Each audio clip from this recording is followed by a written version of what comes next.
Hello, hello cravings! And ayan, today nga is magluluto tayo ng ating isa sa ating paborito na chicken adobo. And ito nga, meron ako dito ang mga drumstick. Ayan, mas maganda kasi ito, medyo malaman.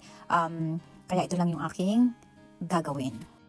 Una nga is mamarinate tayo nitong ating chicken. Naglagay lang ako dito ng soy sauce, some seasoning, salt and pepper, and then naglagay din ako dyan ng Sprite. Ayan, mas masarap, malinamnam kasi kapag may Sprite. Depende din naman sa inyo kung ayaw nyo. Pero sa akin, mas gusto ko kasi medyo malinamnam yung lasa niya. And imamarinate lang natin siya ng mga at least 1 hour bago natin lutuin or gawin na adobo.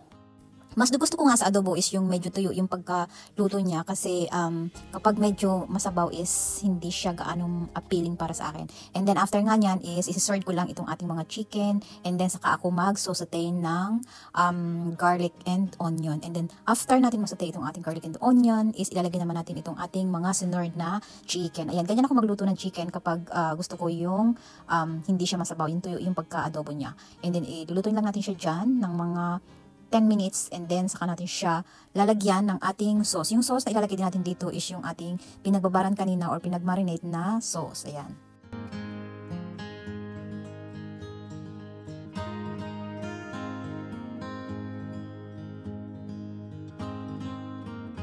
Kahit na pork adobo yung aking niluluto is same lang din ng ganitong recipe yung aking ginagawa. Kasi mas gusto ko yung konti lang yung sabaw niya, mas masarap. Ayan, di ba?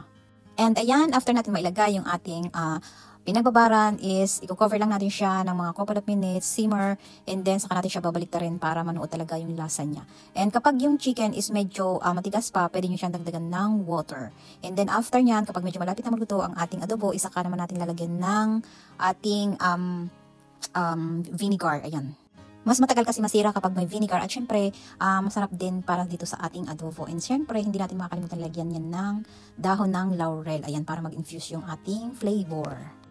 And ayun lang guys, thank you for watching. Hope you like it and please don't forget to share and follow na din. And see you again later for my next videos. Bye bye!